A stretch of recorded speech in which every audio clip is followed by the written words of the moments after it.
under the African Studies Seminar Series. So we are hosting today our colleague and friend, Professor Aghogho Akpome. We're just going to allow another 5 minutes, and then so we have more people, and then we can actually begin these proceedings. People are just coming in both online and offline. So we'll just allow it and then pass the hour. I will introduce our guests and then hand him over the microphone and the proceedings. Thank you for your patience, and thank you for joining another of our events, in spite of the many others you could have joined as well.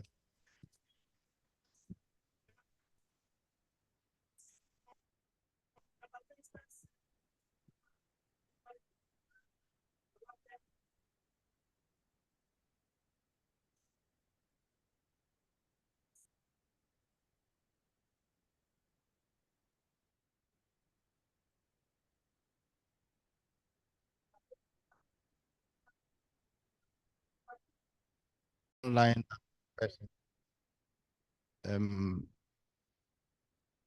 We are once again welcome to African Studies Seminar Series. On this occasion, reading in Africa today, reading group on decolonization, Institute is collaborating with the Institute of African Studies Seminar Series to organize this event. And I have pleasure in introducing guest lecturer, Professor Aghogho Akpome, who is joining us from the University of Zululand in South Africa. We thank him for making the long, enable what colleagues sometimes have to do in order to just come and read the paper. So, and then in the age of virtual talks, virtual seminars, we have especially to thank Professor Akpome for actually coming in person. We are seated here at Ketia Conference Hall at the Institute of African Studies.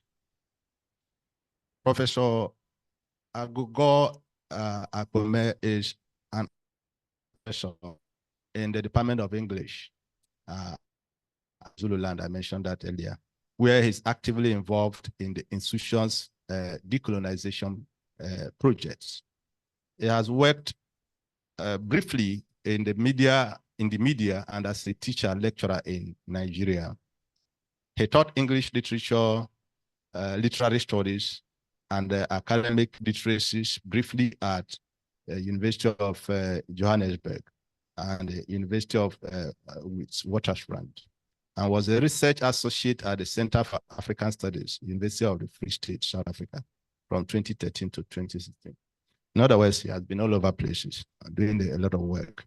He was a visiting researcher at the Center of Postcolonial University of Naples, the Oriental Naples, Italy, and the Institute of English Language and Literature, Freie University Berlin, Germany, 2019 and 2020. His broad intellectual and research interests are colonization, narratives, migration, representations, knowledge production, political economy, and discourses, especially as these issues and Africa and Africans. He is currently rated C1 by the NRF.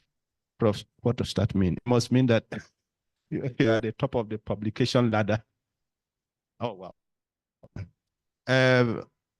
Colleagues and friends, we welcome Professor Aghogho Akpome to the Institute of African Studies Seminar Series under the Reading Decolonization in Africa Today. Thank you. I hand over to him. Thank you, Dr. Ba, and thank you, colleagues, those in person here and those online. I thank the Institute of African Studies Seminar Series, the Institute, and all the colleagues here at the University of Ghana. It's a real pleasure. It's the first time I'm visiting Ghana, although I grew up in Nigeria. It's a real pleasure for me. I also want to extend thanks to my home institution and the National Research Foundation of South Africa, whose travel grant made it possible for me to be here. The knowledge and interchange interaction travel instrument under a category called Africa Interactions. It's a dedicated funding instrument of South Africa's NRF that allows and promotes these kinds of interactions. So it's a huge pleasure, and I think it's a big opportunity for such an important institution as this University of Ghana, the Institute of African Studies. This institute stands also with the Institute of African Studies at the University of Ibadan as leading centers of African-centered scholarship, not just on the continent, but globally. And we recognize that. So it's a huge privilege. It's a huge honor to be able to have this kind of conversation here. Should we now share the slides? So this is a summary. Okay, you can go to the second slide.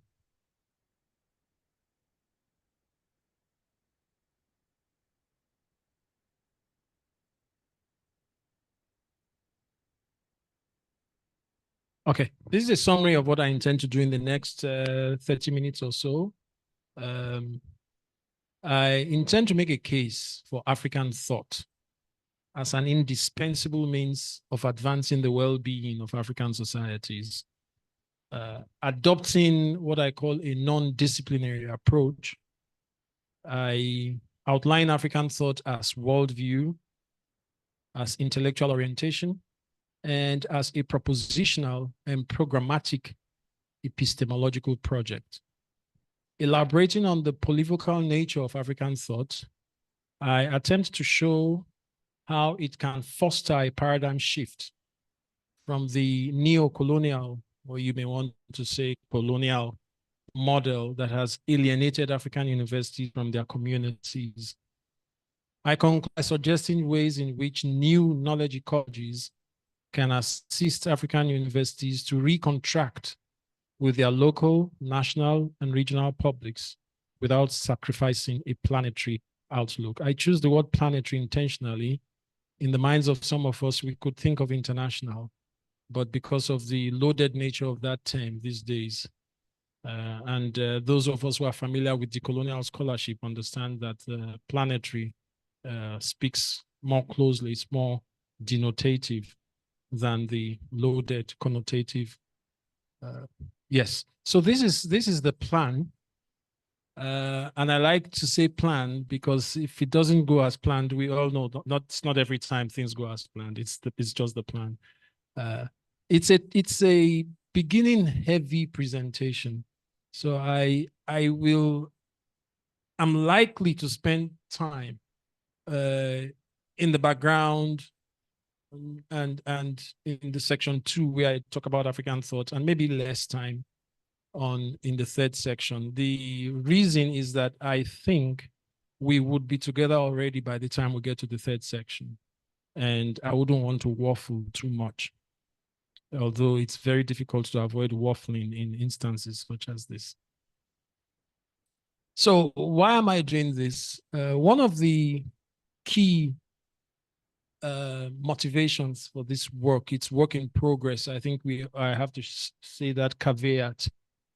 One of the key motivations is, given the resurgence of scholarship and discussions on decolonization following the 2015 protests in South Africa, the Roads Must Fall and Fees Must Fall protests, there's, in my observation, the proliferation and conflation of African-related theories and terminologies. Africanization, for example, African thought systems, Pan-African, Pan-Africanism, Afrocentricism, Afrocentricity, indigenous knowledge systems, and there's African thought with a small t, I'll get to that. And these are, in my observation, often used in ways that make it difficult to establish conceptual clarity and ideational clarity for those who would really want to understand and be involved in whatever project or whatever projects the idea of decolonization, especially from an African standpoint, would be.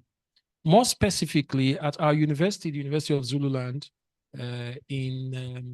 whose main campus is in a rural town of Kwadlangezwa in KwaZulu-Natal province. And the city of Durban is about 2.5 hours from us.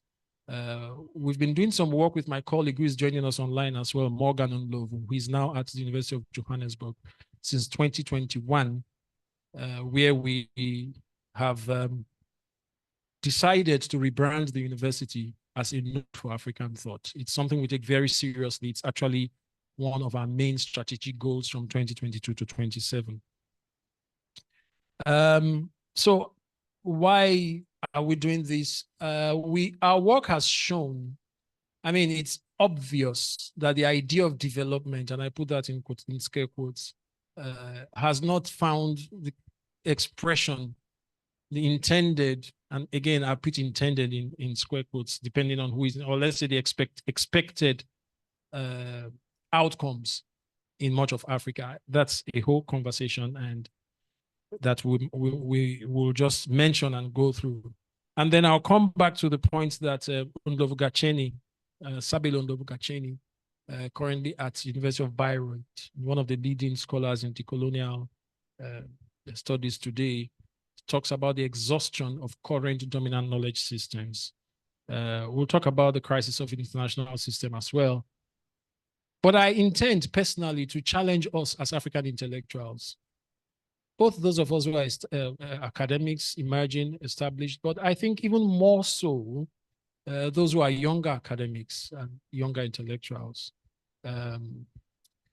We all know that it's a very favorite pastime. It's one favorite pastime of academics from, I would say, the 60s, is to, I think, late 60s, is to say how bad the politicians are, how bad African leaders are, how corrupt they are, how incompetent they are, how inept they are.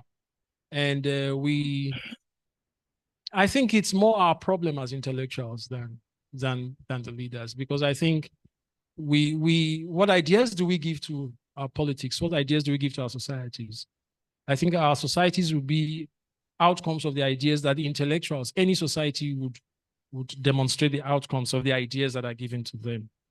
We tend to go to the international Western shelf to bring ideas and expect that they would work within a diverse context. And when they don't work, it's easy for us to pass the blame on. And I'm putting P.L. Lumumba there. He's become very famous very recently for saying very wise. I don't disagree with him, but it's what we do as intellectuals. We just say how bad the politics is, how bad the president, that party is, how corrupt it is, and we end there. I'm hoping that we'll take a better approach, a more problem-solving approach. Let me put it in that way. So my method is discursive. And when I speak of African thoughts, I intend to configure and provide a curation rather than to provide definitions, or rather than invent African thought as ideas. It's not something I'm inventing, but I'm trying to curate the key ideas, to distill the key ideas, and I'm speaking in terms of concepts or ideas that come together to represent what I want to define, what I want to codify as African thought. So what we can identify, what we can include. I'm not trying to draw a boundary to exclude, but to say this this would represent African thought. And the hope is that this would make African thought ideationally functional and usable in our discussions. It will carry clear meanings that will help us reach very clear ideas and articulate ideas. I think of my approach as non-disciplinary, not necessarily transdisciplinary or multidisciplinary or cross-disciplinary. And I have part of that is informed by a new approach to knowledge, what Aroto Escobar calls worlds and knowledge is otherwise, to knowledge production, which is at the heart of decolonization of epistemology. And of course, I'm sure some of us are familiar with Louis Gordon's influential idea on disciplinary decadence, the configuration of disciplines in certain ways to impact how knowledge is thought of and how it is shared. So I hope to break some of those boundaries. I hope to resist fitting into those convenient boxes that have been labeled in advance. And I'd like to do a little disambiguation, kind of a definition of terms, but not necessarily that. So I'm thinking of African thought with a big T, kind of like a brand name, if you like, if that makes sense. It's also, I think it's also important to define what is African and what is not African. It's difficult to say what is African in my study and my observation, but we can say what is not African, going on the works of scholars like Mudimbe, who talks about the more familiar Africa that we have, the more familiar African things we have, according to Mudimbe, and I agree with him a lot, is invented. The Africa that is diseased, that is a site of absence, of lack, a site of corruption, a site of confusion, a site of doom. I agree with Mudimbe that Africa is conjured, it's invented. It's not what the real Africa is. What the real Africa is, unfortunately, I do not have liberty to say precisely. I'll talk a bit about decolonization. And I think it's important at this point to disambiguate as well. At UniZulu, we have a clear statement on decolonization. It's one page, condensed actually into like 2 main paragraphs. And a friend of ours, Mpofu at Wits University, talks about propagandist definitions of decolonization. No, it's not Sizwe, it's William Mpofu. He's in the Institute of Diversity Studies. But it's not two things. And I'm borrowing the term vernacularization from my dear friend and colleague who is joining us today, Morgan and Lovo. It's not vernacularization. It's not transliterating that which is Western, that which is colonial, into Akan or Yoruba or Zulu. And then you say it's now African. You now say it's decolonized. That's not it. It's not blackfacing. It's also not deracialization. It's not taking a white colonial individual and replacing it with a black colonial individual. It doesn't decolonize. Let me see if I can move quickly.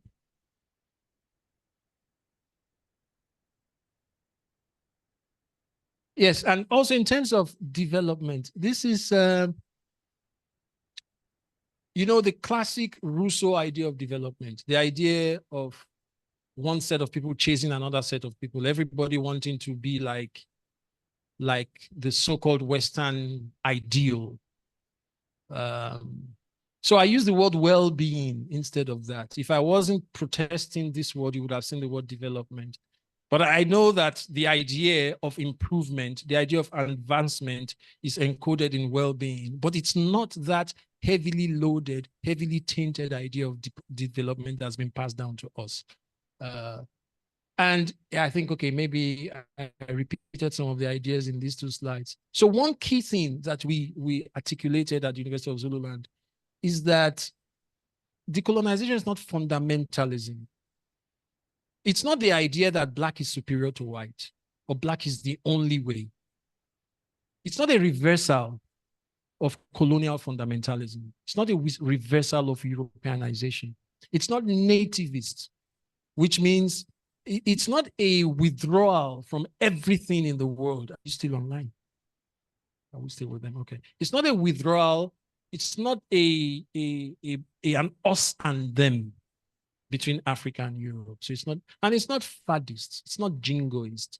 It's not joining the wave, which is happening these days. Some people, you know, if you want to get funding, if you want to go for some kind of conference, or there's a call, you have to make your presentation look like decolonization.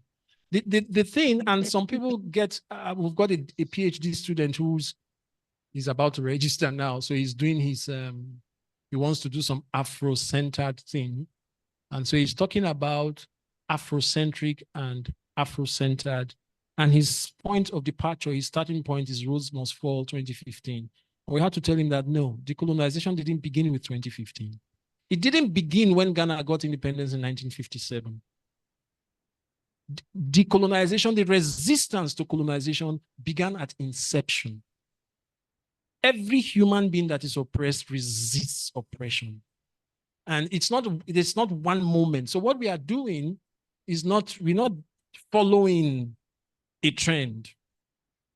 It is in the nature of the oppressed to resist oppression.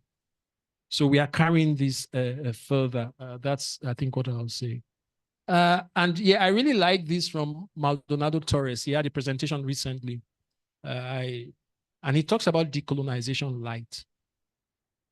There are definitions these days of decolonization. One of them comes from the South African scholar, Jonathan Jansen, who has a very weird idea of decolonization, of partnership with the system, the very same oppressing system, who argues that decolonization ought not to be adversarial.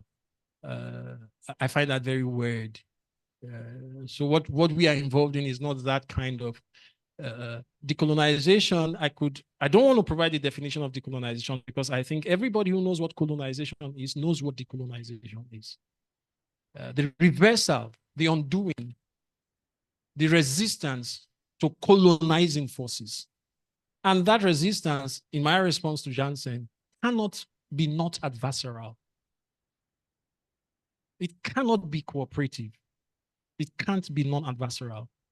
Anyway, I think we can move forward. So I'm trying to conceptualize African thought as a tripartite idea encompassing worldview, intellectual or cognitive orientation, and epistemological project. In terms of worldview, we understand that worldviews, or a worldview, is a collection of attitudes, values. I'll just emphasize those that I have highlighted in red. It's a collection, and it includes expectations, and it impacts thought. Actually, here it says every thought. And Saya also goes on to say it's expressed in ethics, in religion, in philosophy. I've highlighted this in scientific beliefs as well. And here I'm thinking alongside our leading decolonial scholars when we talk about the coloniality of knowledge, for instance.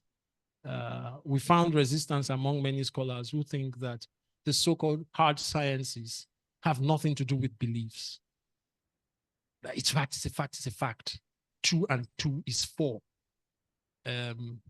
Forgetting that 2 and 2 is only 4 if you are dealing in base 5 and 6. Because 2 and 2 is not 4 in base 3. There is no 4 in base 3. Anyway, and it's also, a worldview includes scientific ideas and beliefs about fundamental aspects of reality. Let me go to the next slide. Maybe the point of this will be made known. So there's the question. So I'm suggesting that we should cultivate African thought as Africans as a worldview. And if it's our worldview, if we take Saya seriously, if we take Funk seriously, then our worldview should reflect or express what we know. It should reflect what we believe. It should express what we experience. It should reflect what we have learned. And I'm going to speak a bit about what we learn versus what we are told, what we have been taught in terms of experiences and knowledges. And as Africans, we've grown up receiving expert knowledge. You know, Basil Davidson teaches you about Africa. The BBC has a very recent series on Africa, and it's Zainab Badawi, so they put a black face there. So she's telling us about Africa. And, you know, we're sitting here, there's an expert on Ghana, in Norway, in Finland. Somebody is telling us about our lives. And then many of us, we learn that and we take that. That's what we take. And we've grown up in a formal education system that has orthodoxies, certainties, universalities, and norms.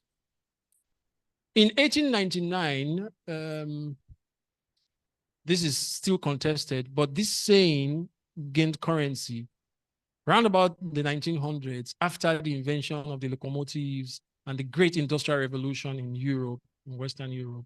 Somebody, this is attributed to a guy called Duell, but we're not sure, says everything that can be invented has been invented.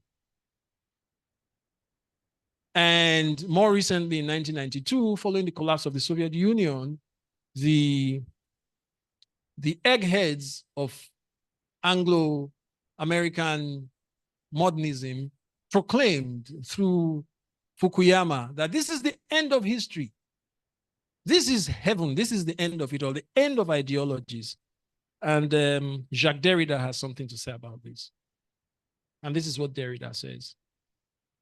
It must be cried out at a time when some have the audacity to neo-evangelize in the name of the ideal of a liberal democracy that has finally realized itself as the ideal of human history. Never have violence, inequality, exclusion, famine, and thus economic expression affected as many human beings in the history of the earth and of humanity.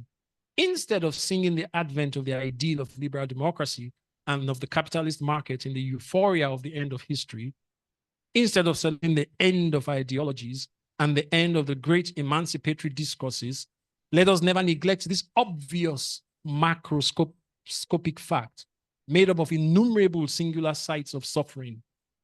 No degree of progress allows one to ignore that never before in absolute figures have so many men, women, and children been subjugated, starved, or exterminated on the earth. End of quote. That's Jacques Derrida, the French philosopher. What Derrida was actually responding to Fukuyama, because this was part of the presentation he made in 1994. The triumphalist neoliberal worldview, the idea that the world is conquered, that the ideas, the American Euro-modernist ideas have established themselves as the ideal of the world. This is now, you know, this is now Moses raising up that serpent. Everybody who looks up to that serpent will be healed. But Derrida is saying, while you celebrate, while you claim to have reached the mountain of progress, there is increasing evidence of human suffering. So what is the point? So what is the point of your triumphalism? That's what he's saying. And we can see that over the years, multiple crises and failures in the so-called international system. The global financial crisis of 2008-9, where in the very heart of Euro-modernist capitalism in America, over 400 banks collapsed in a year. People lost their savings, untold hardship. We see that in COVID-19. We see that in Ukraine and in Gaza, in Sudan, in Ethiopia, in Myanmar, and countless. This is what Derrida was saying already in 1994. We still see it in 2024. Countless sites. He calls it sites of suffering. And new media allows us to see many of this in real time today. And this is why Gachenum Dovu said, he makes this interesting argument. He says, not to say that the dominant Euro-modernist knowledge systems are without merit, but that they have their limits and they seem to have reached points of exhaustion. And one way I can understand that is take a look at what is happening in Gaza, for instance. The system of exterminating indigenous people and taking over the land worked very well for the capitalist Euro-modernist projects in New Zealand, in Australia, in Canada, in the US, where the indigenous people were displaced to the fringes. Didn't work very well in Southern Africa, right? But I think that's the attempt that's been made in Gaza. It's not really working well. There must have been a system to what happened in Canada, in the US, in Australia, but that system doesn't seem to work quite as well anymore. I think it's a sign of the exhaustion. It's an example of one of the exhausted knowledges, exhausted systems that Aghogho Akpome is talking about. I'm sorry, I'm looking at my laptop. I'm failing to share that screen. So let me focus on the screen instead. That's just an example. And there's a current, we have a work in progress I'm doing with a colleague, Saul Mollard, where we are considering Derrida's idea of specters.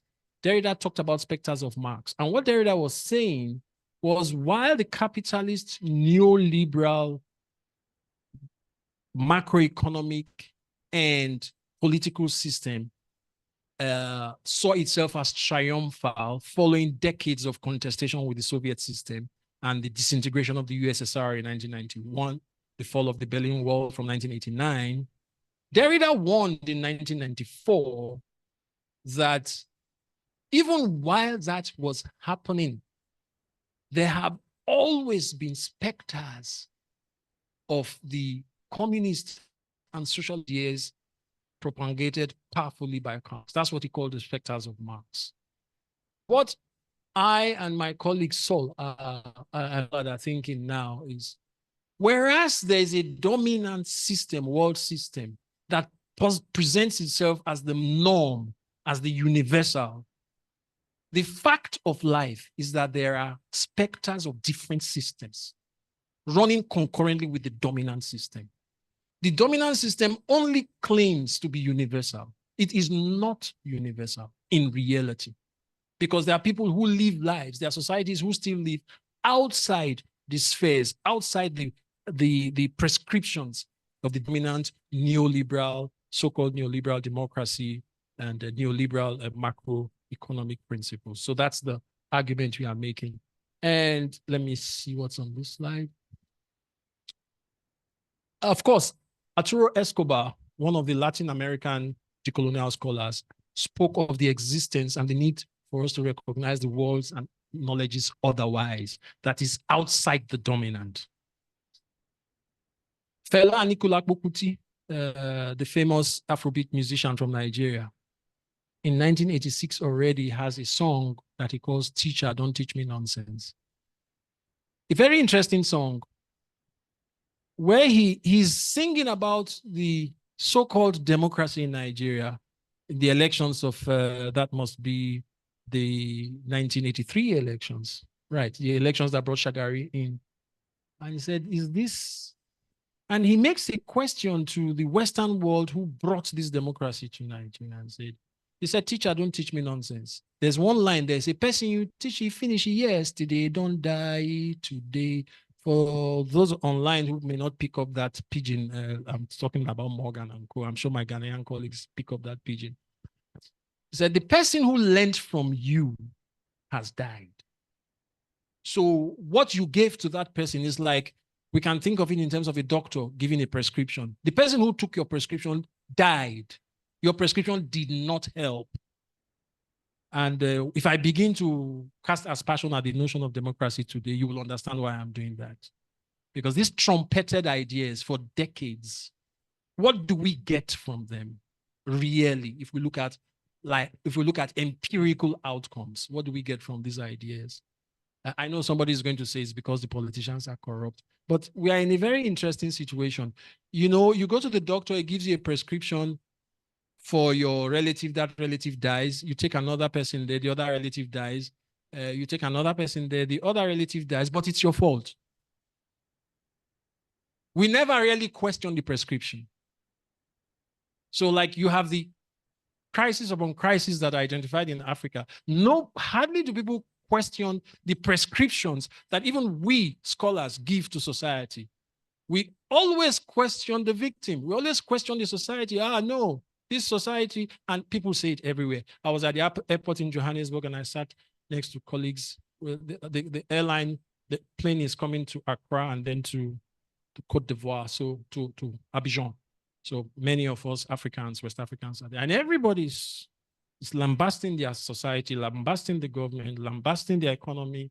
Nobody's even asking. Everybody's talking about the victim who died from the prescription. Nobody's even asking, is it perhaps that we're not taking the proper medicine? I'm not saying that people will not die if they don't take the prescription the way it is given. I'm just finding it curious that everybody dies, but the doctor is never questioned and the prescription is actually never really questioned. By some form of wonderful coincidence, it is every victim's fault that the medicine didn't work. It's something I want us to think about. So Fela talked about, he said, this your teaching get meaning, get different meaning. Very sarcastic. He doesn't have the language that we use in a seminar room, but he's maybe getting deeper to the core than many of us have been able to get. So he was telling us already in 1986 that we should question what we receive. That's the way I understand what Fela was saying. And he called it nonsense teaching. But of course, people like Annibal Quijano, our eminent Gacheni, Aruto Escobar, these great scholars have unfolded. When you read Quijano's submission on the coloniality of knowledge, the colonial matrix of power, we understand how knowledge was weaponized and how false knowledges were given. And that's why I describe what Fela is saying as nonsense teaching, pseudoscience, miseducation.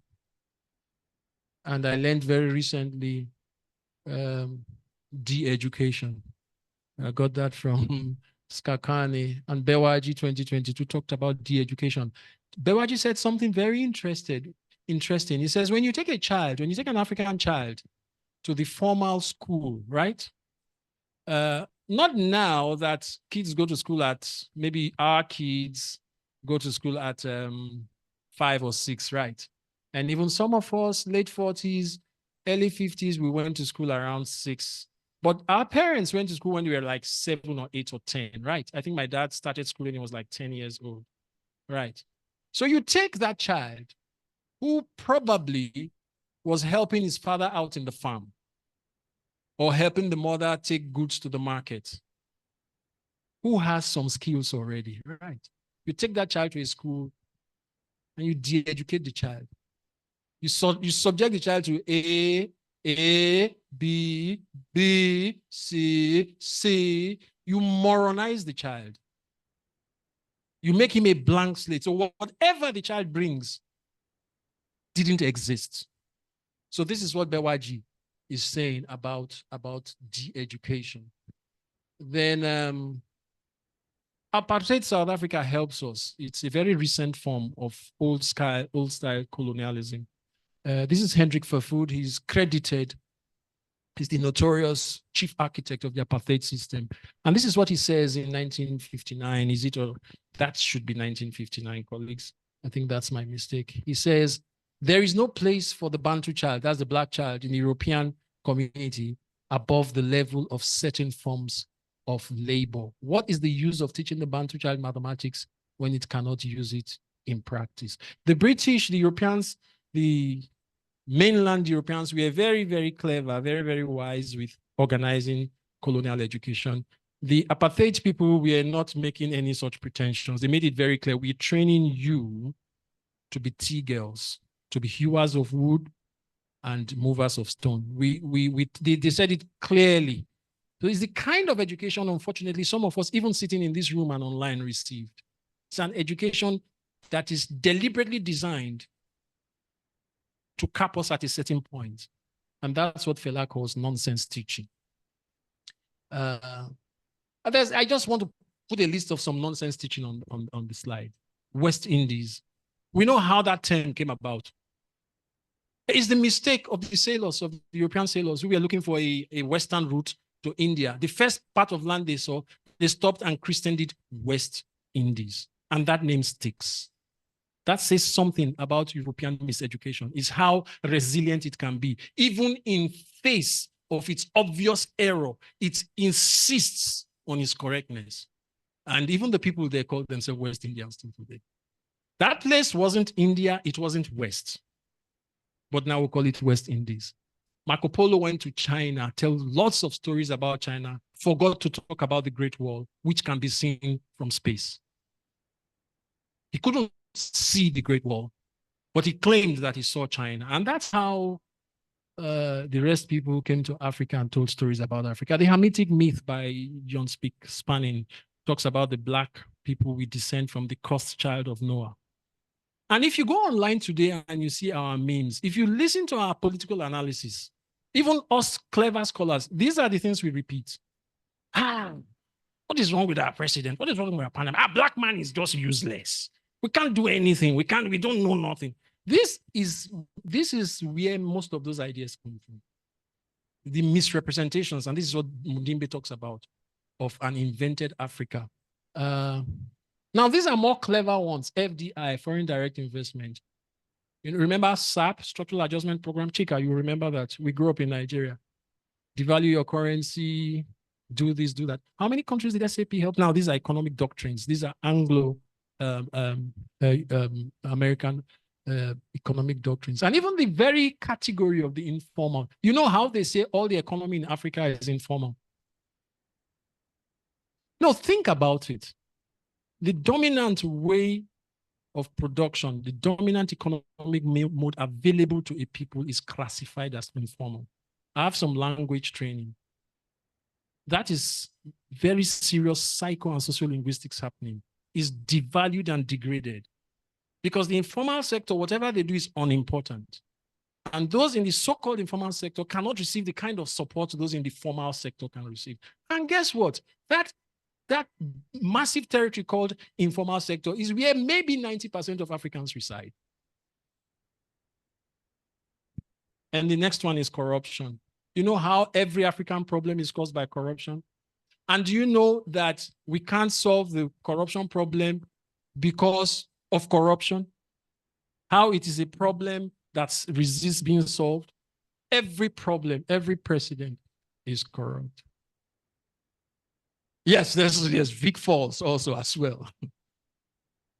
And eugenics was taught. The University of Stellenbosch in South Africa is where a lot of that took place. Officially, race, even the very idea of race as we have received it today, biological determinism.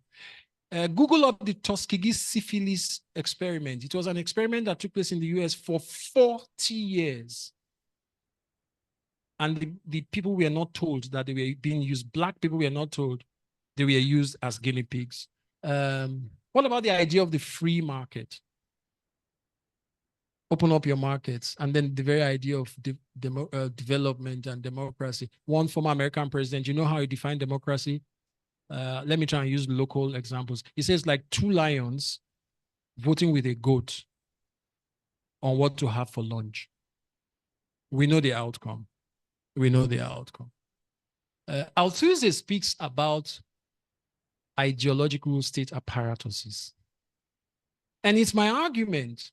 I'm applying Althusser's idea and Chomsky and Herman's idea of the manufacture of consent, that the whole idea of democracy is a very clever, discursive, ideological way of getting people to agree with their oppression, to agree with their state of life, especially when it concerns Africa. Anyway, these are examples of the pseudoscience that we receive from dominant colonial wisdom. Fela sings in one of his songs, you should look for that song, Beasts of No Nation. Talks about the United Nations. So waiting united for United Nations. Somewhere where one person's veto vote in a world that celebrates democracy, one representative can veto the votes of 190 people. It is so blatantly undemocratic but it's been forced in our face, like the term West Indies has been forced in our face like since forever, that we accept it without questioning. How does it not make us outrageous that there's something called a veto system in the so-called governing body of the world called the United Nations? But it's the nature of the colonial system. Then this is going to get a bit, some people won't like this.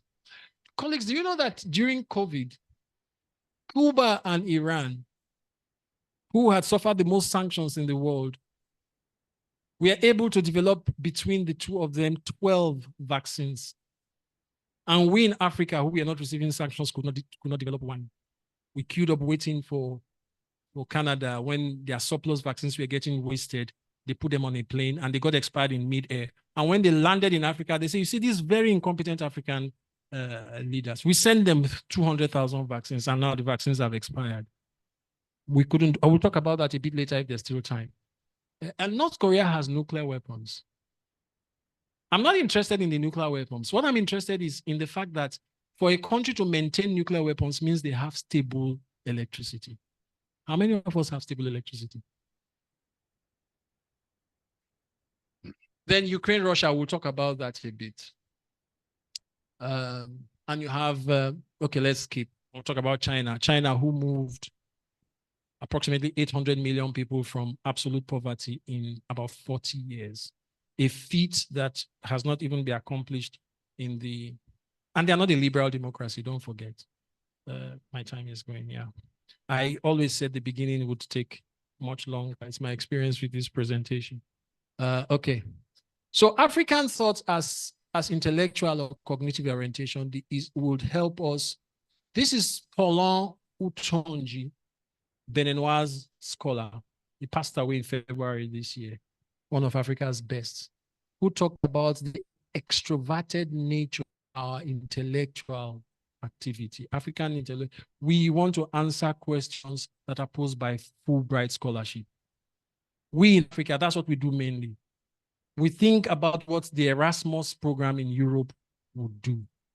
We align our research and our thinking. We ask questions. We formulate research questions that will respond to Northern to Western situations, not our own situations. And that's what Ngugi said. He said one of the problems is that we grow up using the foreign base as a starting point. And I experienced that if you teach students, right? I don't know if you've observed this. You ask them a question and they give you an answer straight from Google. They don't even think. And some of them who don't want to speak are not speaking, not because they don't know anything from their communities, from their own experiences. It's because they've not read something on Google that's going to sound sophisticated to the hearer. And it's what Utunji spoke against. So thinking of Africa as I propose is to do what Ngugi already said. Actually, this was part of his essay in 1986, Decolonizing the Mind. How we need to start. We need to take the ontological local as the starting point and the locus of our cognition and our intellectual activity. This is my favorite American, John Adams. He said, politics and war, that my sons might have the liberty to study mathematics and philosophy, so that they need to study mathematics and philosophy. Now, the point I make from this quote,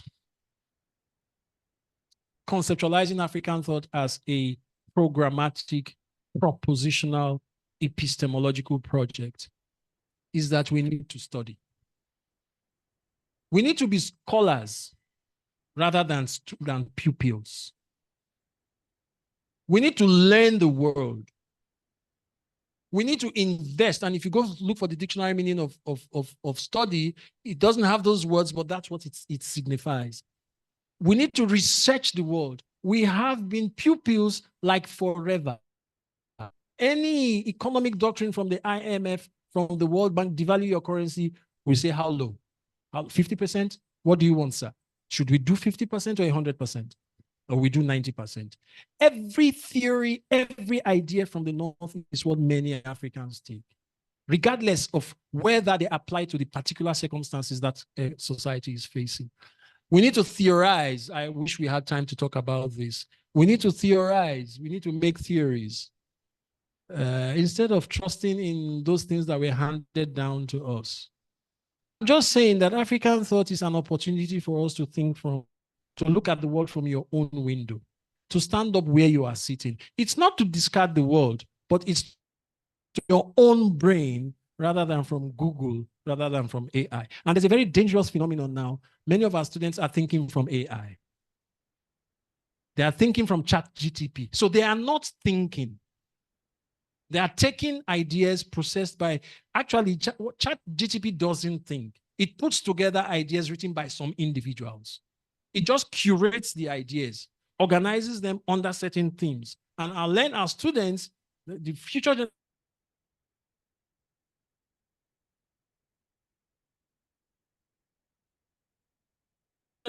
maybe this is a C grade or a D grade student in some university in Australia put on the internet, and that's what our students take. So they have outsourced thinking.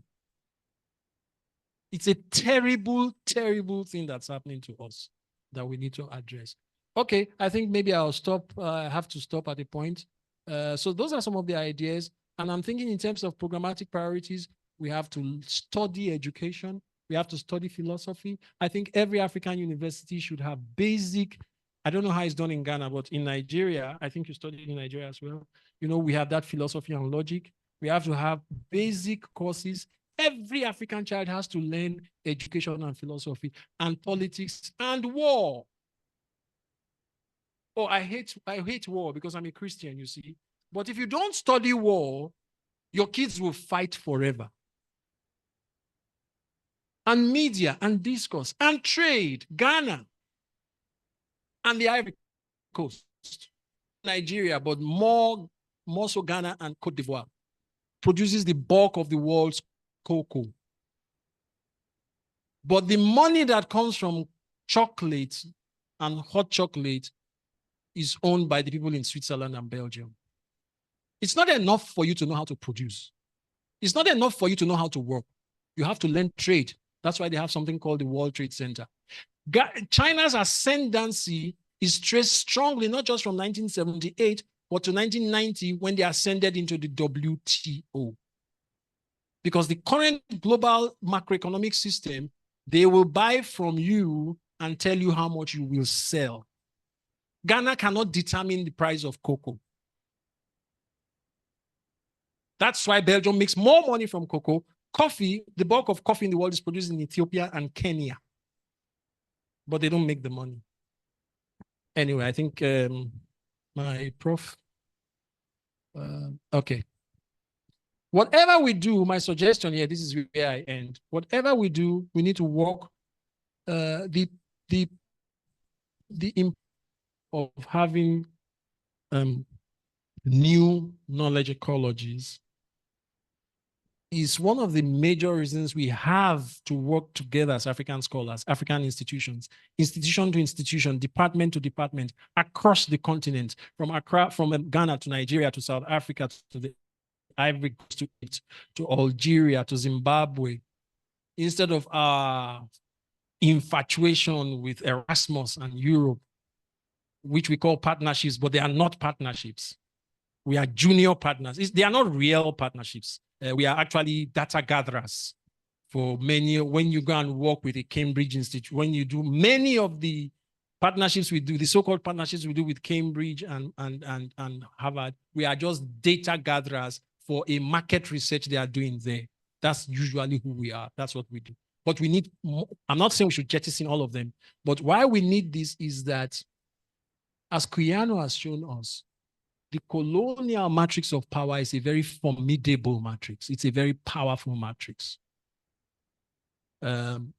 Its tentacles are everywhere. It's very deeply resourced.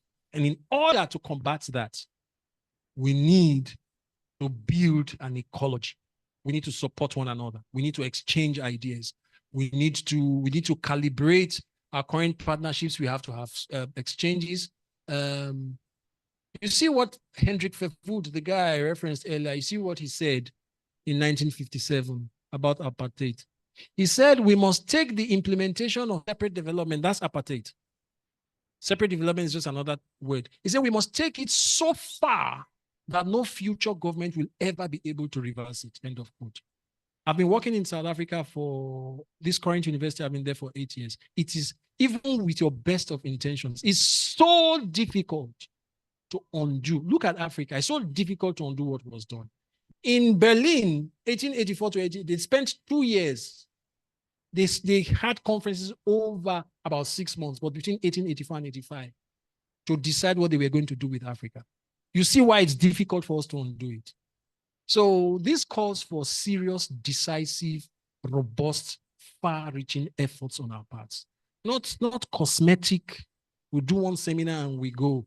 We do not change the curriculum. We just say nice things.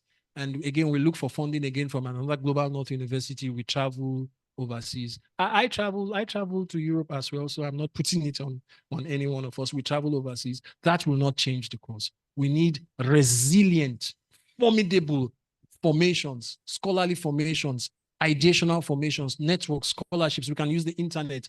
We can visit in person and get a feel of the place. We need to travel to Algeria. We need to travel to Zimbabwe. We need to travel to Rwanda. We need to travel to Sudan. We need to travel to Benin. We need to travel to CAR and exchange ideas. And that will be the beginning of what we might have to do to reverse. This is my concluding statement. Carter G. Woodson in America in 1933, he wrote this: when you control a man's thinking, you do not have to worry about his actions. You do not have to tell him not to stand here or go yonder. He will find his proper place and will stay in it. You do not need to send him to the back door. He will go without being told. In fact, if there is no back door, he will cut one for his own special benefit. His education makes it necessary. It's how we educate our children now that will determine what Africa will become. Thank you.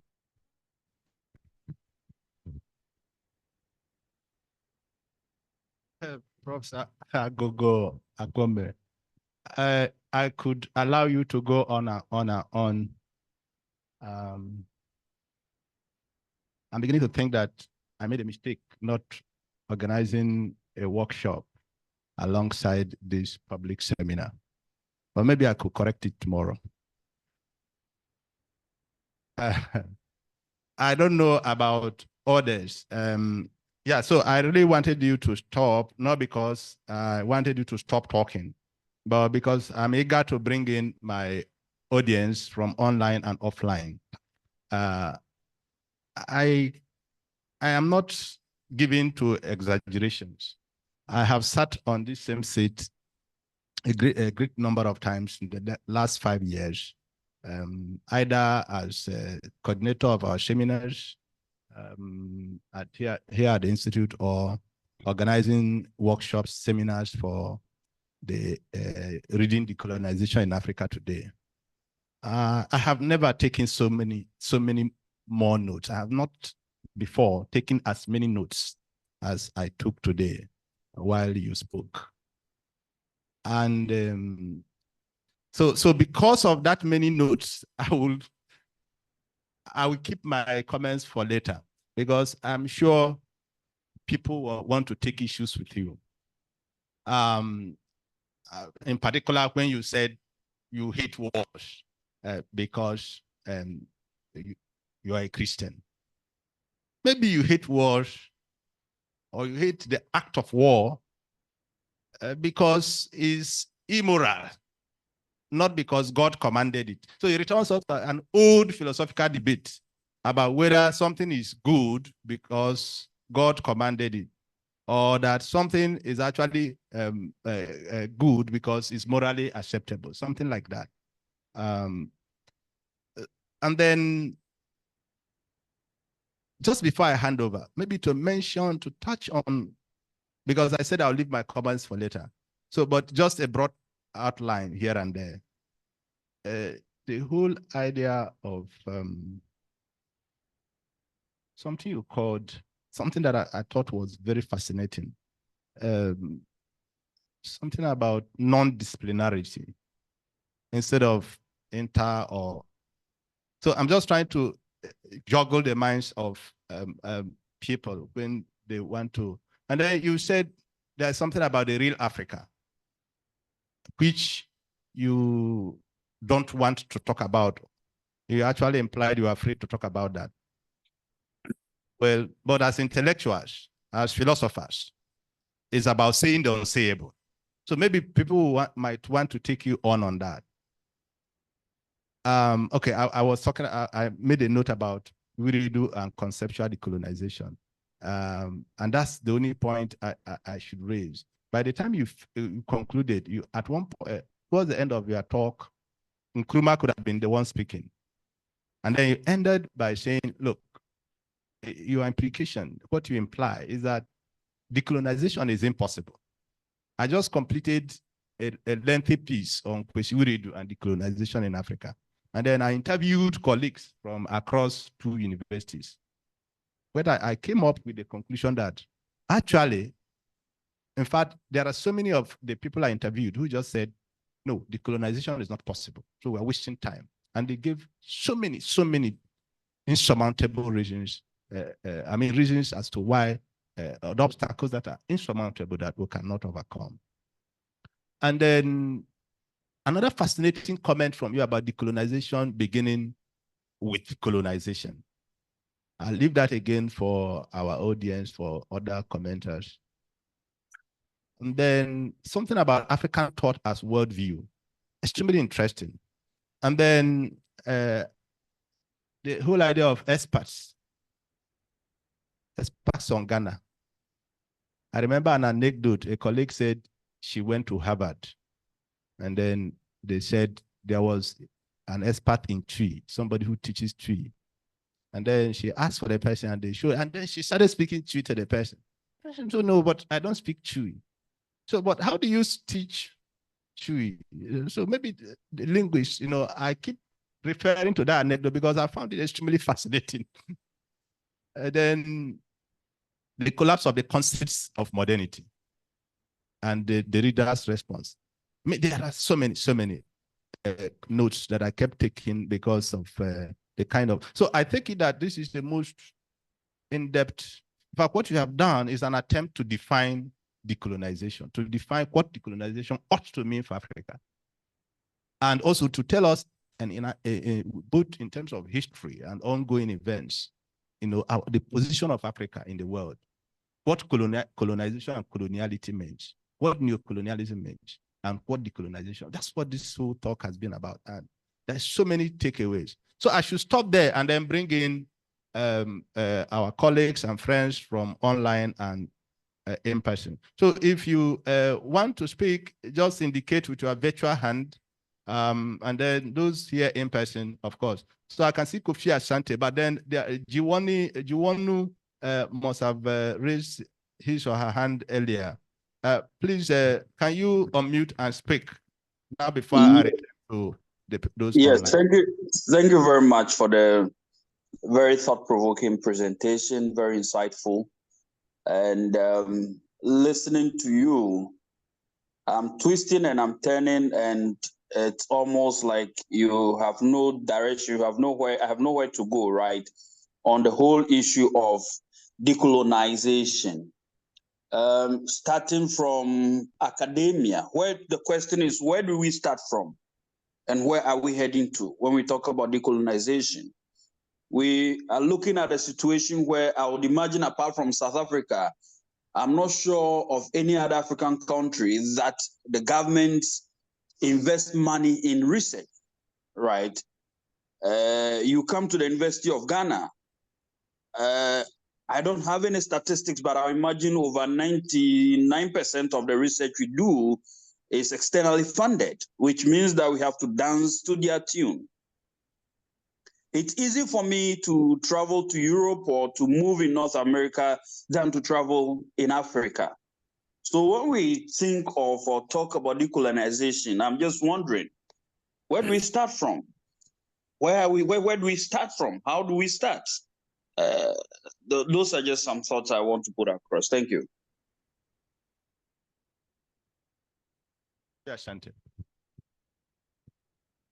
Okay, thank you very much. I have a lot of thoughts, I am.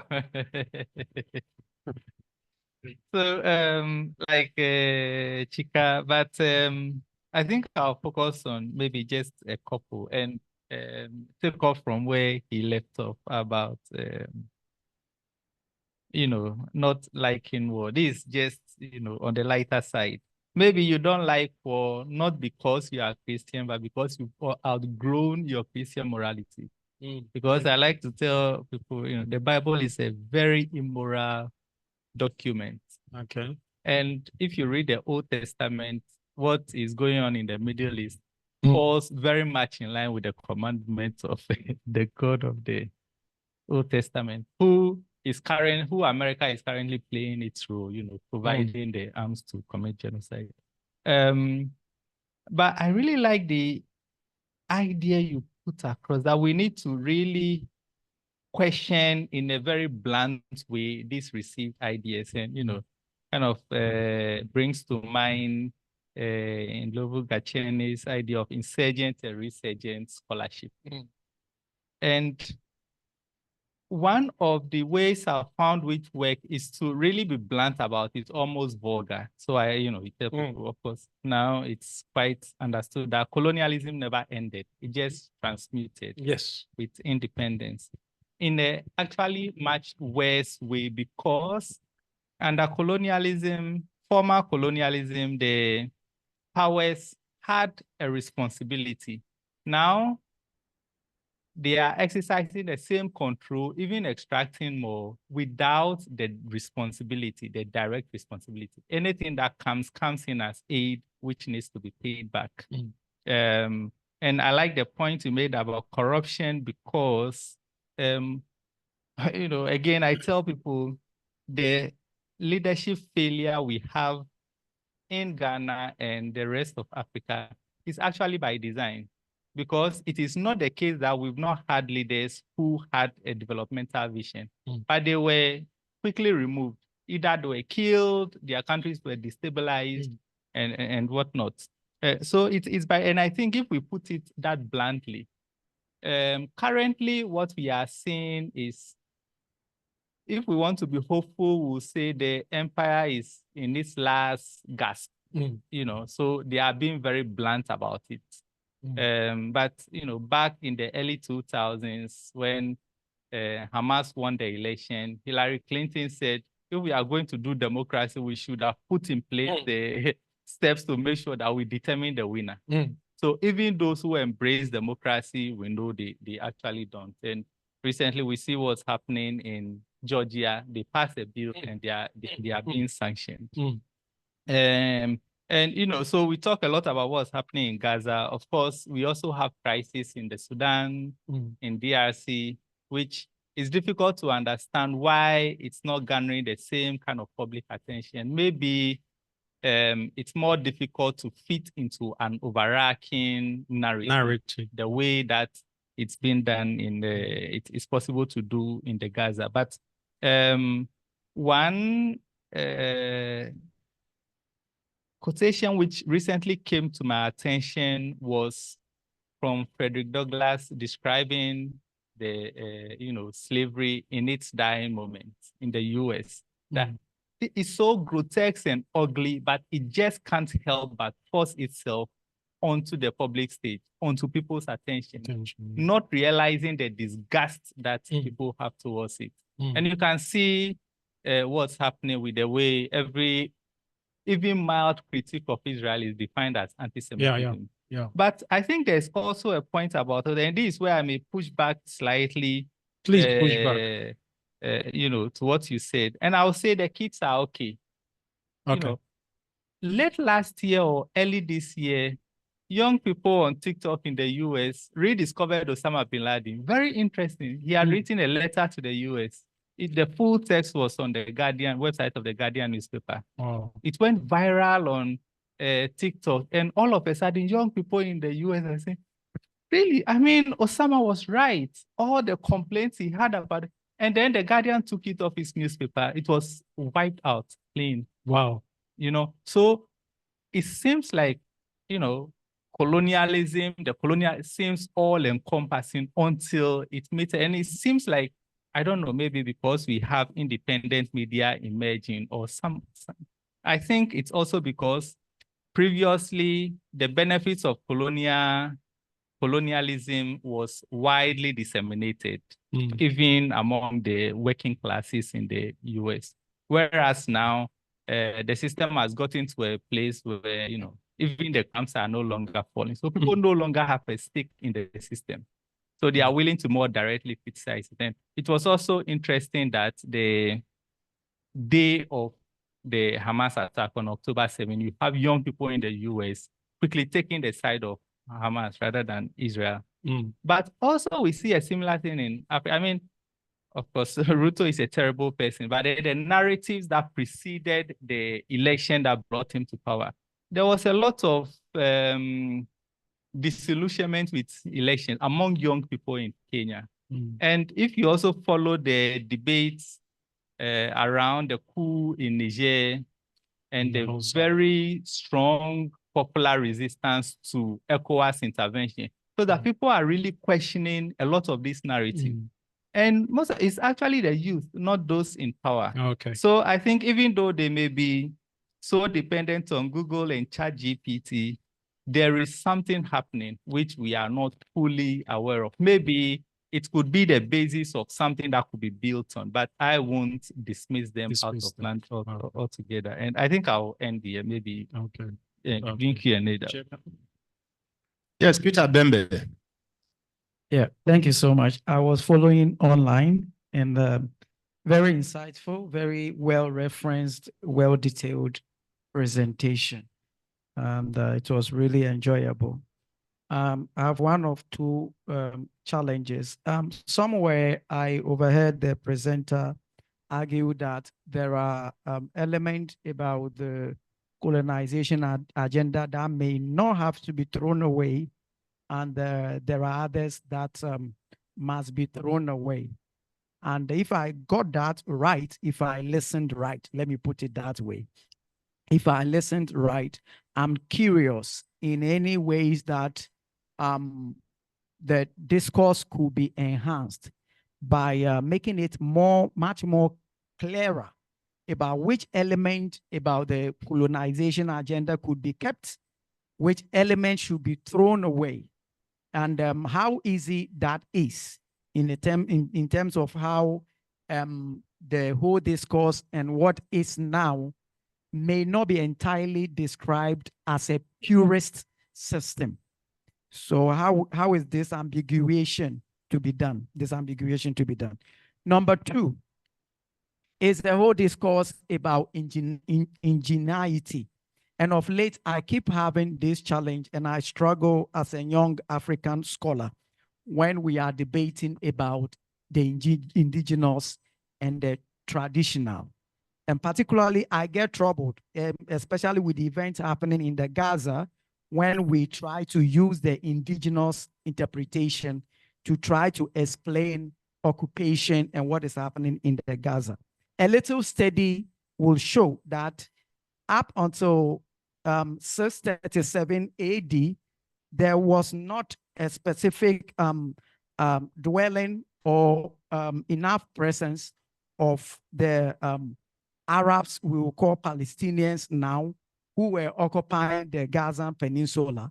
And in any case, that whole terrain, whether if someone wants to justify whatever biblical invasion they want to use to go and do that, but we go back, way back, and we understand that that whole place has been a space of contestation.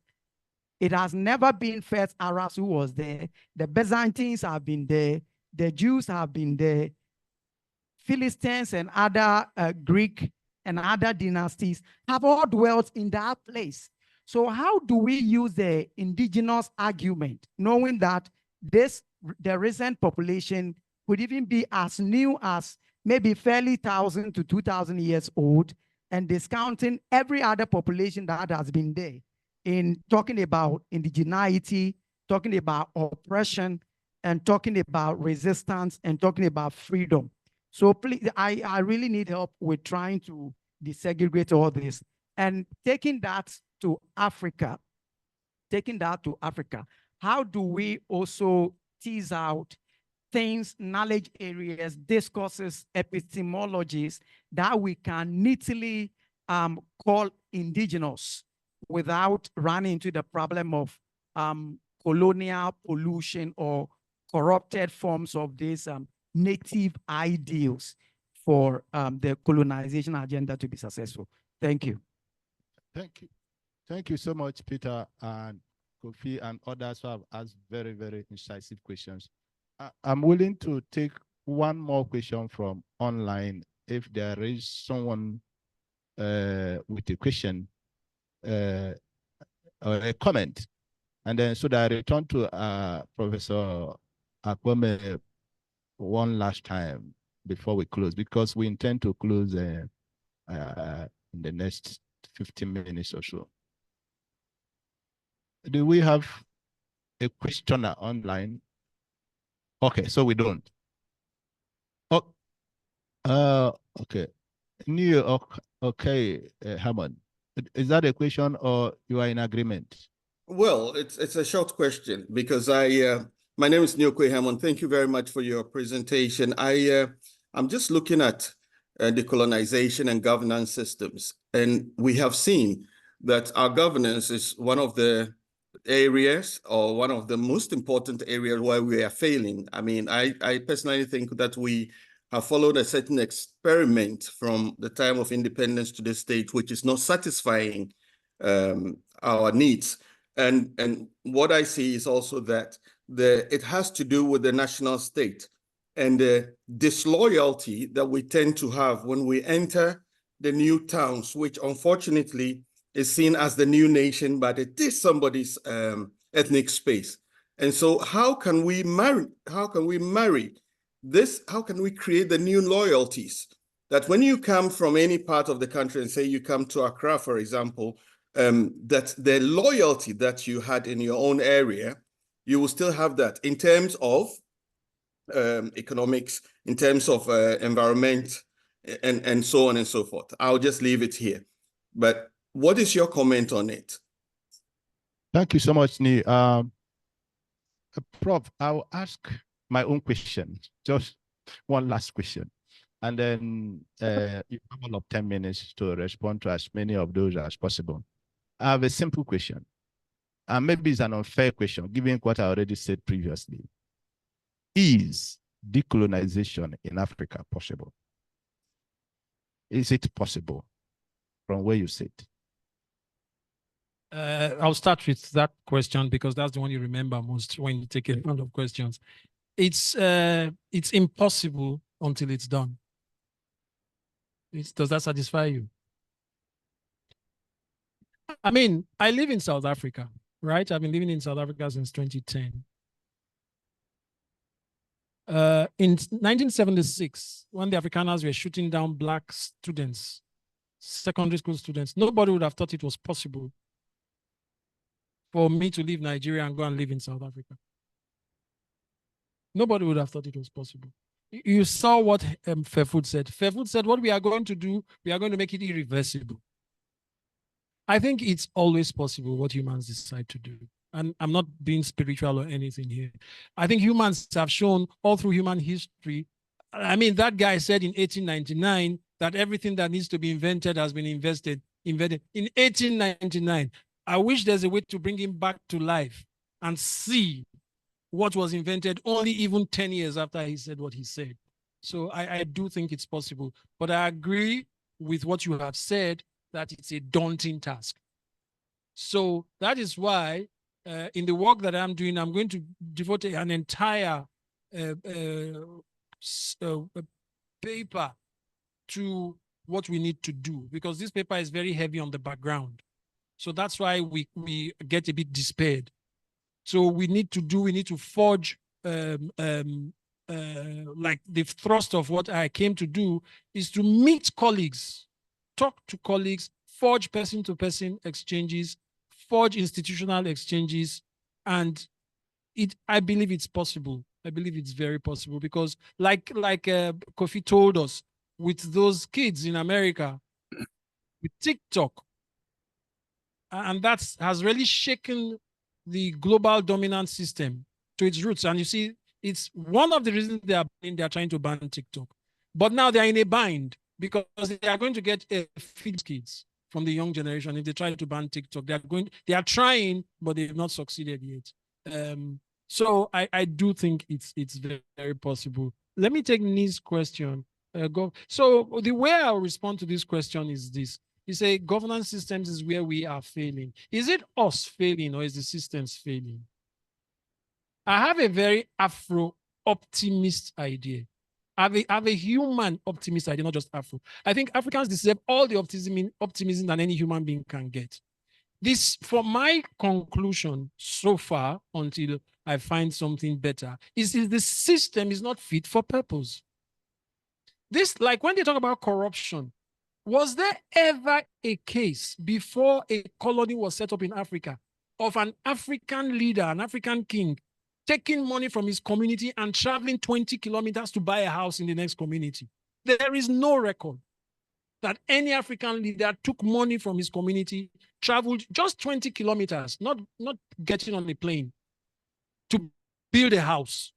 The systems didn't make that possible. The morality, the ethics didn't make that possible. So what we are having, as I agree with Kofi strongly, is built. These are systems that are not meant to work. And they are showing that, to the explanation I used earlier, everybody is dying from these medicines, blaming the people who are dying. We are not saying maybe it's the doctor, maybe it's the medicine. I think we now need to revisit that. And it's taken me a long time to now question this thing called democracy. It's a scam, like development. It's a scam. It's a system that is not designed to work. It's a system that gives power to the few. It's a system that selects the people who are more willing than not to abuse power. The system allows those people. If you belong in a family, for instance, right? Or in your own family, or a kin group, and you're looking for somebody to handle money for the group, right? More often than not, the people whom members of the family know will handle the money better refuse to handle the money. They have to beg her, oh, sister, you are the best person, please take this money and keep it for us. But the system of democracy makes a well-known thief print posters to say he wants to be Minister of Finance, he wants to be governor, and it supports him. So I don't know how we're going to do it. I'm not a political scientist, but we have to look at the system and decide. I'm not saying that we are without fault as Africans. I'm not saying that, but I think it's the system. But you also made a very brilliant point when you talked about disloyalty to the state.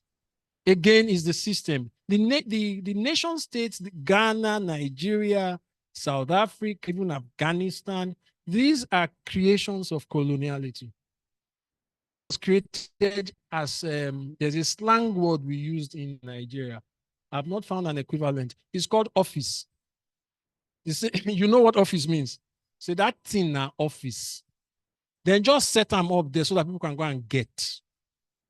This colonial state which we live into, the Europeans set it up to extract labor, extract resources, extract money.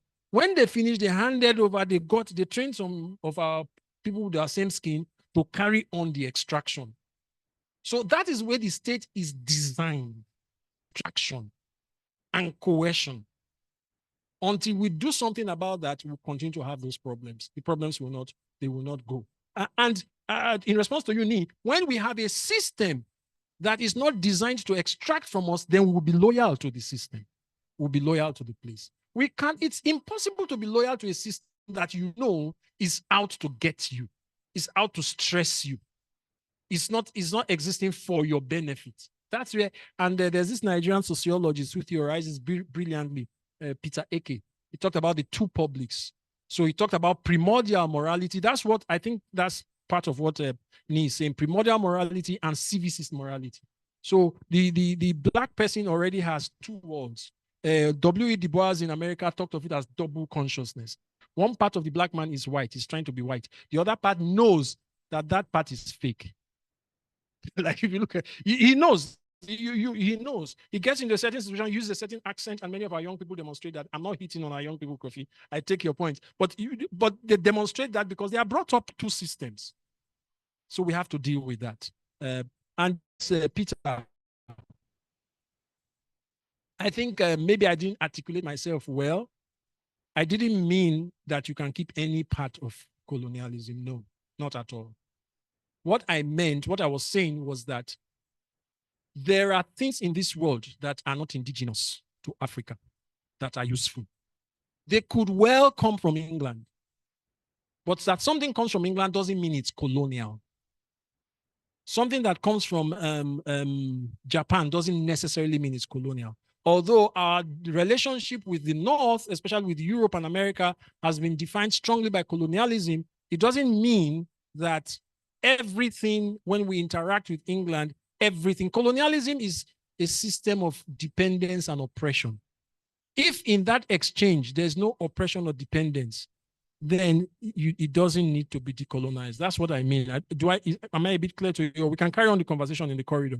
But I never meant that we can keep some parts of colonialism. No ways. It's people like Jansen who say that. The people I call decolonialism, like propagandist definitions of decolonialism, who say we need to cooperate with the colonial. I reject it in its entirety. You cannot cooperate with your oppressor.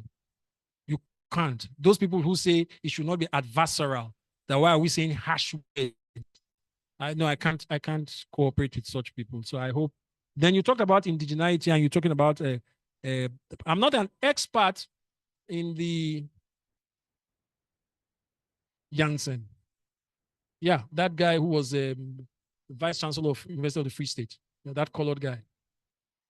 Yeah, he went to write a book called Colonization. He disagrees with decolonization. He writes a book about decolonization. I think it's a deliberate attempt to mislead people. Finding decolonization today, it's a deliberate attempt to mislead people, to water it down. There are many universities in the core heart of the colonial world are creating decolonization centers, recruiting intelligent people to water down the whole idea of decolonization. That's my interpretation of it. Maldonado Torres calls it decoloniality light, decolonization light, the light version of decolonization. And then I don't know what to say, but there's a dangerous argument you need to avoid. I don't know whether that's the argument you're avoiding. The theory of the empty land. Oh, we didn't meet anybody here. The Afrikaners also said the same thing in Southern Africa. I don't know, but when they came, they didn't meet any. Okay, maybe the Zulus were by that mountain and the Swanas were by that mountain. Nobody was here. It's a dangerous argument. But I think the argument about Gaza, and I'm not an expert, I'm just volunteering this, it might be wrong. I think the dominant argument about Gaza today, right, is that even today, even if you put aside history, even today, what is going on is wrong. Yes, exactly. Yes, I think that's the point.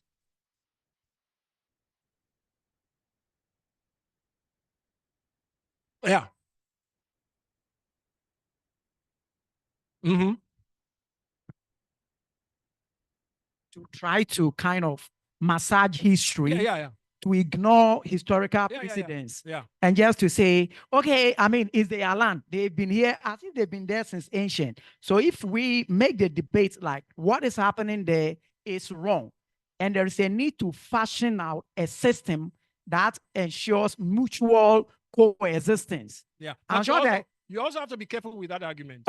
Yes, because either way, the Israelis are not showing much cooperation. Let's say, let's give them all of this land. But at the same time, there are also elements who are also even very much interested in the total extermination of anything Israel. So that debate is quite intriguing. My own... Well, at the risk of being sanctioned by anybody from the pro-Israel lobby that might be listening to this debate, I don't see the Palestinians bombing the Israelis. I don't see that. Okay, it is when you so say... So the argument that the Palestinians who want the total eradication of Israel, I don't think it's an argument that holds in what. Are you sure? No, in this case, it doesn't hold. Are you sure? Are you very sure about that? very- Because that is very interesting. Yeah. That I'm is very interesting to yeah. hear from you. Yes. Because when you hear about the mantra, just as the Israeli mantra of remember the Holocaust. Amalekite, Yeah.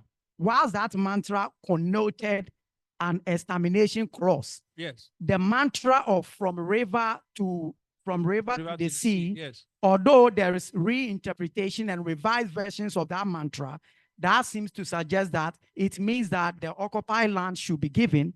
A careful look at it will suggest to you that it is an indication to show that any religious presence from Jewish or any other religious dimension should be out of that space.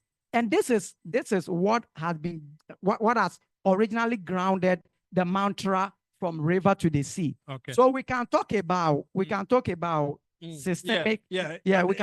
can talk about systemic. For the sake of the other colleagues. Yes, I'm just ending. So what I'm just trying to point out is that for the sake of systemic wrongs, we can point out the wrongs. Okay, nobody should die. There is, whether Gaza, Jew, whoever, it is wrong for anybody to be killed for any reason. I like what you said. That should not be downplayed. I like what you said about massaging, and that's where I can claim some skill and knowledge, not in the details of the Israel-Gaza thing. And if you saw my slides, I don't have time. I've not organized this presentation as expertly as I should have done. That's why I said we need to study war. We need to study politics. We need to study discourses, because discourses are instruments of war. In the colonial system, everything is an instrument of war. Every single thing. If you follow what's going on with Ukraine and Russia, they even ban Russian athletes from participating in sports. I mean, this 24-year-old, what does he discuss with Putin? So everything the colonialists do is an instrument of war, and discourse is one of them. If we are having this conversation in certain American universities, we'll be thrown out of this room. For even some of the mere suggestions that came from Kofi's mouth and my mouth, they will throw us out. We might even lose our jobs.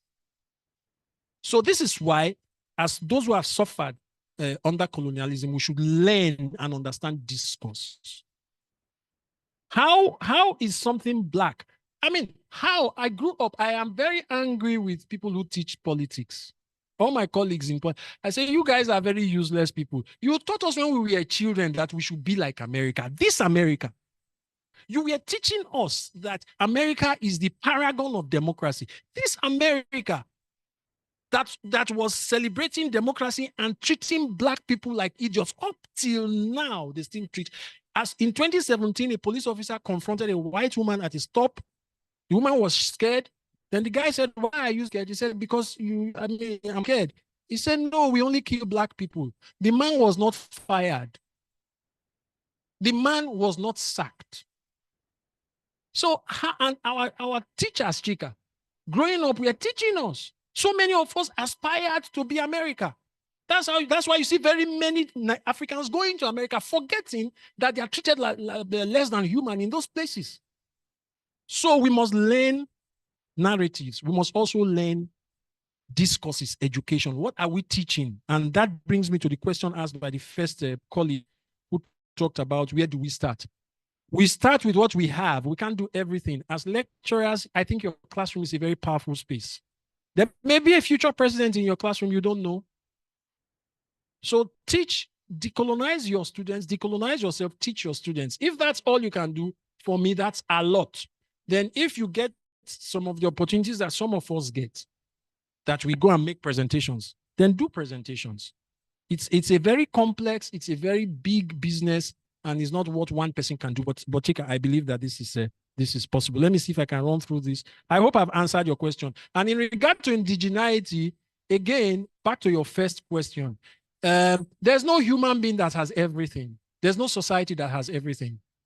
Resources, people, the global community is a global community. There are things we Africans need. There are things people in Ghana need that people in Ivory Coast can supply.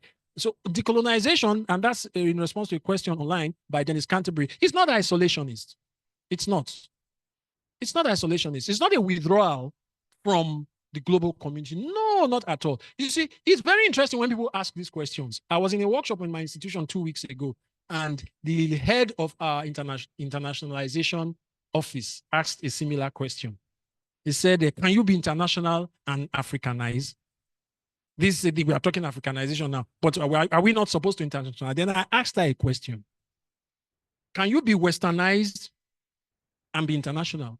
Because we assume that to be Western is to be international, and that to be African is to be isolationist. It's a product of how we have been brought up. Because you are first from a location. You must have a locus. That's the argument. We all have a view of that side, but my view from this window cannot be the same as the view of that person from the other window. But what colonialism does is to globalize, is to universalize and normativize a provincial view. That is why we are trying to solve problems. The problems are not being solved because we are taking that man's view. Imagine if we are controlling a drone, he's looking at the drone there and you are controlling it here. Can you use his view to control the drone? You can't. If the drone is by your side, you should look at the drone and control it. But what many of us in Africa has been doing, we go to the labs. When we go to Cambridge, we go to SOAS, we go to MIT, we take off the shelf an idea, we bring it to Accra. When the idea fails, we blame the politician. We don't blame the idea. We don't blame ourselves. We blame the politician. Let me see if I can be quick. Yes, Kofi, thank you for your point. The kids are okay. I agree with you 100%. The point I was just trying to make, maybe I needed to delineate it a bit, is that practice. It's actually not a kids thing. It's even, a lot of us are even worse off there. And I like your words. Perhaps the kids will do better than us. I mean, we should hope that they will do better than us. At least those kids saw on TikTok and then they did their own research. Yeah, so I get a bit pessimistic about the power of AI. But one of the colleagues also told us that we can write AI. After he said it, I've started studying AI. You know, one way of studying AI, try to speak or try to play a video and put captions. You will discover how AI works. AI only works on what it knows. It works on your accents. So if it's trying to give you English captions, for instance, AI is programmed to work on certain accents. So what Stain is saying, we can write codes that we program with our accents. That again is making it local. So you're not depending too much on what somebody else has done. Because if an American writes speech recognition code, that speech will recognize an American way of speaking. But if a Ghanaian writes speech recognition code, that code should recognize somebody speaking Twi or Akan. I think that's his point. So I think that's something we must. Thank you so much again. I agree with you. Empire is in its dying throes. You see it in the Ukraine war. You see the exhaustion of Western knowledge. They described Russia as a filling station. And you would think, they come out today to say, this is the weapon that will destroy the Russians. After 3 months, they say, we don't think so. After 3 months, they bring another weapon. This weapon will just destroy, the next thing we'll see in Moscow. And then the Russians captured all their tanks and displayed them in Moscow and said, see, come, your tanks are here in Moscow, but they are on show. They are not here to overthrow us. You see, it's unimaginable that we can describe American military might in terms of weakness, but that's what's happening now. What about American capitalist might? You see how the collective West is fretting at China. They actually accuse China of all offenses of overcapacity. Have you ever heard it? Like, these students, stop it. I don't like, you are reading too much. You know too much now. That's what they're accusing China of. So yes, but analysts have also shown that when empires fall, that's when they get very destructive. If you follow the Ukraine war, those guys seem, Joe Biden and his friends in Europe seem intent on taking the world to a third world war because they don't have the face. to admit defeat. They've never been told that they could be defeated. Especially from 1989, the impression that they are superior, expressed by Fukuyama, the end of history, the end of ideologies, the end of attempts. Don't make any attempt anymore. This is the ultimate. Yeah. So thank you. Chika has just pinched me. Where do we start from? I think I've answered that question. But colleagues, please, if you have any serious disagreement, please share it with me. If you think what this guy is saying, absolute crap, how could you have said it? Please say it to me. I like those kinds of comments. I do like those kinds of comments. I'm not going to take, I'm not going to be, I mean, just be sincere. Don't just say, oh, thank you for your contribution, even if, yeah, somebody mentioned Walter Rodney, powerful writer. You should read Walter Rodney, How Europe Underdeveloped Africa. I think I have responded. You asked a question about war. What I believe about that war thing, we need to learn war. So I was talking about the personal thing. I like that John Adams quote. We need to understand politics and war, conflict. Africans need to understand war.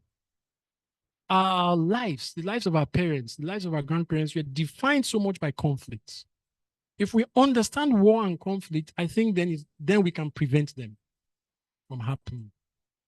So we should understand war. I'm not saying we should go and fight wars. I don't believe in violence. Maybe there's a problem with me.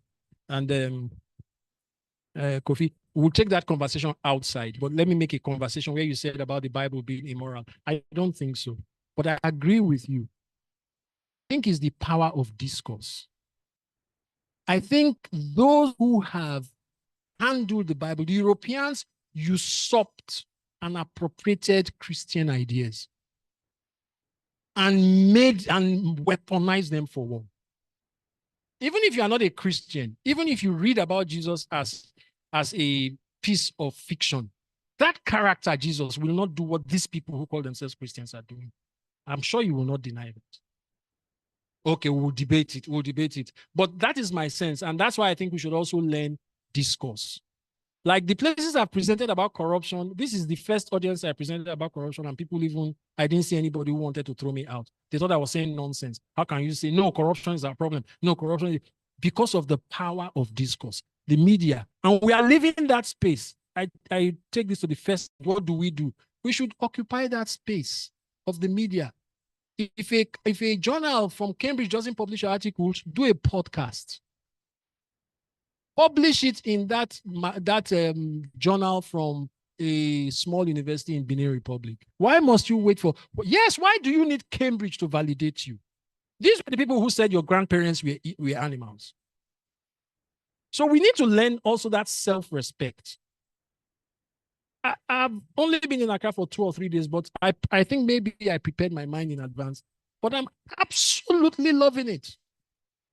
I couldn't feel better. I would rather be here at this moment than be in Oxford. Because to Oxford,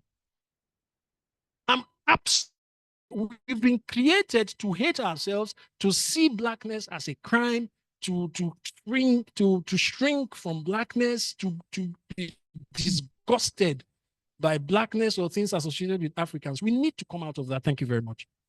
Yes. So, yeah. I mean, Aghogho, you have to come back again and again. Maybe the first one will be a workshop. So plenty of, I mean, it's all there for everyone to see and hear. I did see Salah J complain about something. So he re-emphasizes the kind of concerns I raised earlier about the very fact that we are steeped deep in coloniality. He was complaining in particular about fonts.